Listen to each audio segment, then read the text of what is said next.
Olá, galerinha, aula agora sobre trigonometria em triângulos quaisquer. Veja só, a gente fala triângulos quaisquer, por quê? Porque vai servir para qualquer triângulo. Lembra? Eu tenho fórmula para triângulo equilátero, eu tenho fórmula para triângulo retângulo, eu tenho fórmula para vários tipos de situações específicas. Aqui não, o que a gente aprender agora, ela serve para qualquer triângulo. Fechou?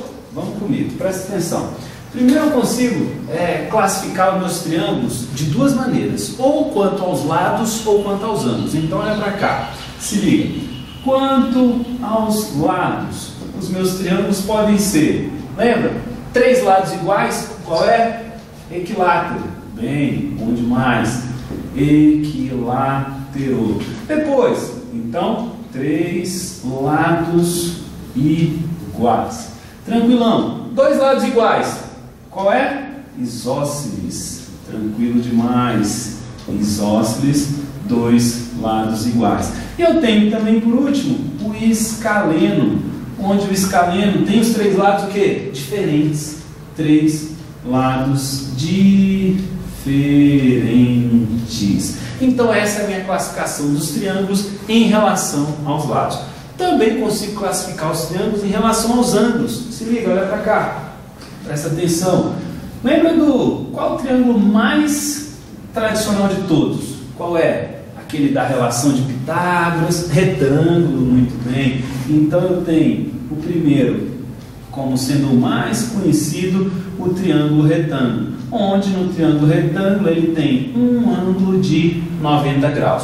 Eu não tenho só o retângulo, tenho mais dois. Olha só, eu tenho o acutângulo, onde no meu triângulo acutângulo eu vou ter todos os seus ângulos menores do que 90 graus. E por último, o obtusângulo. Tem um ângulo obtuso, grande. Então no meu obtusângulo eu vou ter exatamente um ângulo maior do que 90 graus.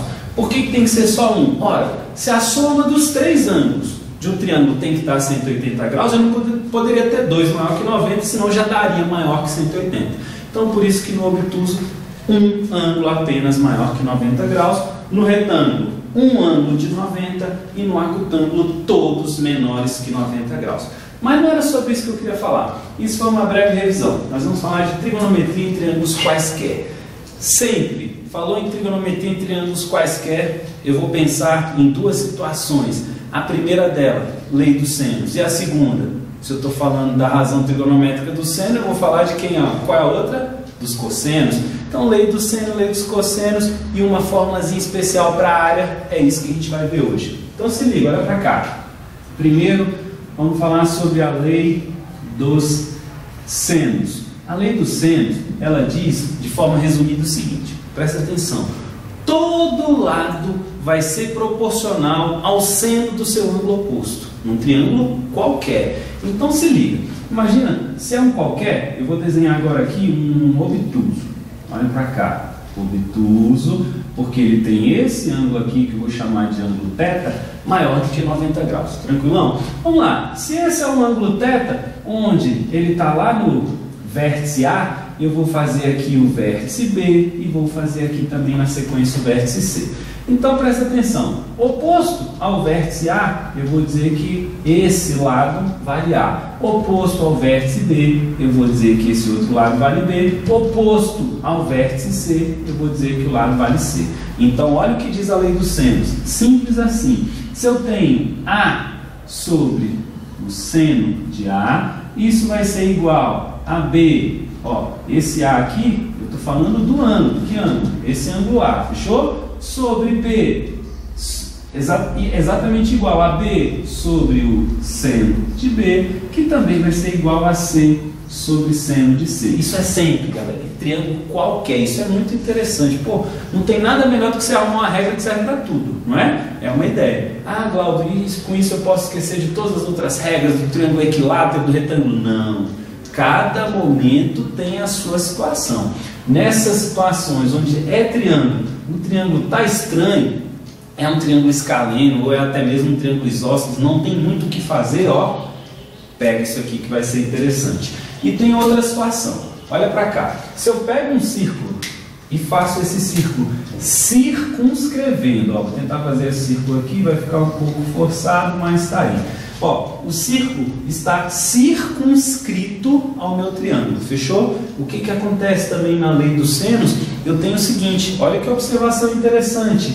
A constante de proporção, que aqui é uma razão. Se isso é uma razão, isso é outra, isso eu posso dizer que ela é igual a K, que é uma constante de proporção, beleza? Esse K, ele vai ser exatamente igual ao diâmetro da circunferência circunscrita ao triângulo que a gente está trabalhando. Então olha para cá, se esse é o centro, imagina, o que é diâmetro?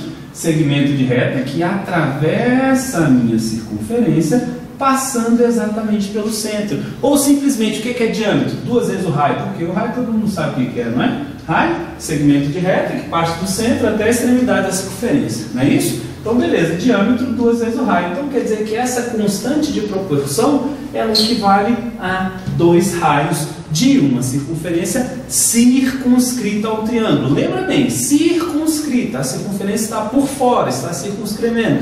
Se eu estivesse falando o contrário, estivesse falando que a circunferência está inscrita, então a circunferência estava dentro do triângulo. Fechou? Então essa é a lei do seno, tranquilo demais, não tem mistério. Ó, imagina que esse A vale 3 e esse ângulo aqui tenha, sei lá, vamos colocar assim, 120 graus. Então eu vou ter que 3 sobre o seno de 120 é igual um valor de B, valendo, sei lá, 2 sobre um seno. Qual é o ângulo B? Esse ângulo aqui, vamos colocar seno de 40 graus e assim vai. Sempre eu faço uma razão. Lembrando, Azão, Bzão e Czão, ângulos. Azinho, Bzinho e Czinho, lados. Sempre lados opostos ao ângulo que eu estou trabalhando. Fechou? Fácil demais? Esquece isso não. Agora vamos lá. Se liga em outro detalhe, uma situação chamada lei dos cossenos. Se eu aprendi lei do seno, eu não vou deixar o cosseno por ciúme. Então vamos aprender também a lei dos cossenos. Olha para cá. Na mesma situação, vou pegar um triângulo qualquer. Tá aqui. A gente fala em triângulo qualquer, não tem jeito. Vem na nossa mente logo um triângulo assim. Escalemos. 3 lados diferentes. Então vamos lá. Aqui, ó. Ângulo do vértice A. Vou colocar logo aqui o símbolo dizendo que é ângulo, tá? E aqui, ângulo B. E aqui, o ângulo C. Então vamos lá. Oposto ao ângulo A, eu tenho o lado A. Oposto ao ângulo C, eu tenho o lado C. Oposto ao ângulo B, eu tenho o lado B. Vamos comigo, se liga só. Olha o que diz a lei dos cossenos. Simples assim. Me ajuda uma coisa. Se esse triângulo fosse retângulo, qual era a principal relação? Pitágoras. Não esquece do velho Pite, o cara forte. Vamos comigo. Aqui não é, aqui é triângulo qualquer. Mas só para começar, só para a gente lembrar a fórmula, lembra da fórmula de Pitágoras? O que dizia? Dizia que A ao quadrado era igual a B ao quadrado mais C ao quadrado. Opa, eu não posso usar isso num triângulo qualquer. É só do triângulo retângulo essa relação de Pitágoras. Mas, o que eu posso fazer? Se liga só, coloca aqui, ó, mais não, menos, olha para cá, menos 2 vezes, quem? Ó, produto, BC vezes, ó, o cosseno de quem? Do ângulo oposto ao lado que eu estou tentando encontrar, que nesse caso é o lado A. Ó, primeiro menos. É aí que eu estou achando, é A ao quadrado igual a um monte de coisa? Então eu estou em busca do A, fechou? Então, ó, estou falando do lado A, que é esse cara, então vou utilizar na fórmula o cosseno do ângulo oposto ao lado A. Então é o cosseno do ângulo A. Fechou? Tranquilo? Agora eu vou inverter. Agora eu vou atrás do B. Então vai ficar B ao quadrado igual. O A não fica mais no primeiro membro, já vai para o segundo membro. Então eu vou ter A ao quadrado mais C ao quadrado menos, sempre, ó, 2 vezes, os dois que estão aqui. Então vai ser 2 vezes A vezes C, vezes o cosseno do ângulo oposto ao lado que eu estou tentando encontrar. Estou tentando encontrar o valor de quem? De B, que é esse cara aqui. Então o ângulo oposto ao lado B, quem é? É o ângulo B. Então cosseno de B. Tranquilo?